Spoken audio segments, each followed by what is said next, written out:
recordar ese día que usted fue salvo? El día donde usted dijo, sí Señor, creo en ti, y fue redimido de sus pecados. ¿Qué pasaría si una persona llegara y le dijera, oye, todavía no eres salvo, te falta todavía hacer esto, esto y aquello para llegar a ser salvo? Quizás usted diría, pero estaría confundido.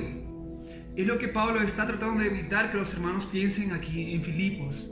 Filipenses capítulo 3 es una advertencia a los hermanos en Filipos por las personas que iban a llegar, judaizantes que creían que para ser salvo había que cumplir la ley, ser circuncidado también y cumplir toda la ley para ser salvo, aparte de creer en Jesús por la fe en Dios. Entonces Pablo dice, no, esto no es así, somos salvos por Dios, y lo va a demostrar con su propia vida, porque dice el versículo 7, pero cuantas cosas eran para mí ganancia, las he estimado como pérdida por amor de Cristo. Lo que era ganancia para él, Pablo dice, yo era hebreo de hebreos, yo fui el mejor entre todos.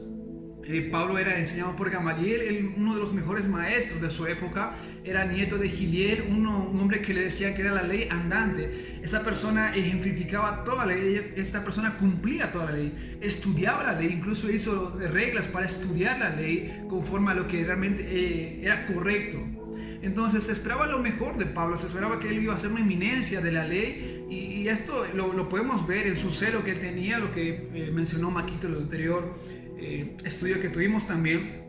Pero él dice, todo esto que fue ganancia aparentemente él estimado como pérdida. Pero dice por qué, el versículo 8 dice, y ciertamente aún estimo todas las cosas como pérdida, y eso todas las cosas también entra a su vida también. Dice como pérdida por la excelencia del conocimiento de Cristo Jesús, mi Señor, por amor del cual lo he perdido todo y lo tengo por basura para ganar a Cristo. Pablo dice, no es que tengo por basura todo mi conocimiento, porque Dios ha usado ese conocimiento también para predicar a todas las naciones, a otros pueblos, en cualquier lugar, en cualquier situación donde Pablo se encontraba, ya sea en culturas o en estratos sociales altos, donde había mucha ciencia. Dios usó su conocimiento para predicar, como también a los gentiles, a gente que no tenía mucho conocimiento también lo hizo. Entonces todo el conocimiento que Pablo adquirió, Dios lo usó también para llevar su palabra. Pero Pablo dice, todo este conocimiento no sirve si en ese conocimiento hubiese conocido a Cristo, no lo hice. Entonces cuando este conocimiento es comparado al Señor, esto es basura. Ese conocimiento es basura. Entonces lo que está tratando de explicar Pablo en esta sección es que todo el conocimiento anterior que tenía no le llevó a conocer a Dios. Vivir bajo la ley no le llevó a conocer a Dios, de manera que todo lo que aparentemente era ganancia, él lo ha estimado como pérdida a fin de conocer a Cristo. Entonces Pablo explica en su primer principio es que la fe debe ser visible en obediencia a nuestro Señor. Eso es lo importante, porque Pablo dice conocer a Cristo, pero muchas veces decimos conocer a Cristo solamente es una relación íntima con el Señor. Entonces Pablo puede decir, yo tengo una relación íntima y sigo persiguiendo a los creyentes. No, la obediencia a su palabra. Cuando él fue transformado por el Señor, el encuentro de Damasco, le dijo, ve y predica. Bueno, después de los 3 días que él estuvo ciego, fue por un profeta, lo sanó, pero lo ha reservado para predicación del evangelio a los gentiles. Entonces él cumple el mandamiento, sin importar que iba a perder familia, hogar, amigos. Incluso en 2 Corintios dice que su misma nación trató de matarlo también. Entonces Pablo, a cumplir el mandamiento del Señor en obediencia, se demuestra su fe.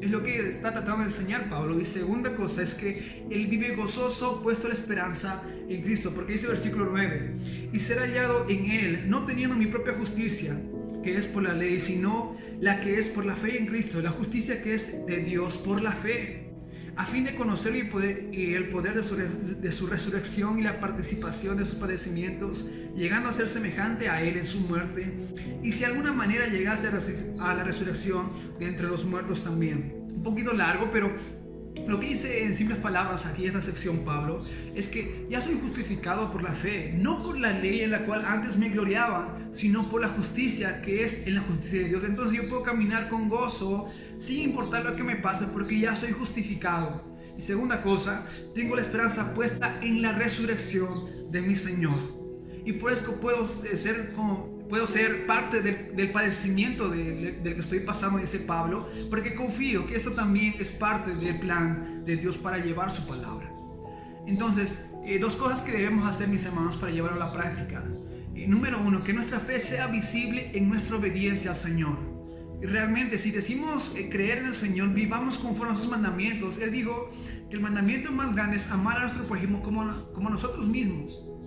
Entonces, que nos amemos unos a otros, cumplamos ese mandamiento. Dijo que esos mandamientos no son gravosos, pero también que andemos en santidad, que andemos en luz. Estos mandamientos, mis hermanos, debemos tomarlos en cuenta. No solo es creer y aparentar tener una relación íntima con el Señor, sino es que esto se demuestra en nuestro diario vivir, mis hermanos.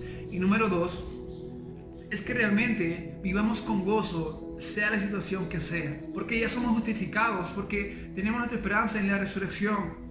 Entonces, mis hermanos, las personas que realmente se preguntan ¿dónde está Dios? ¿Qué está haciendo en medio de este conflicto? Si realmente somos hijos de Dios y realmente conocemos a nuestro Dios por medio de su palabra, no deberíamos hacernos esta pregunta.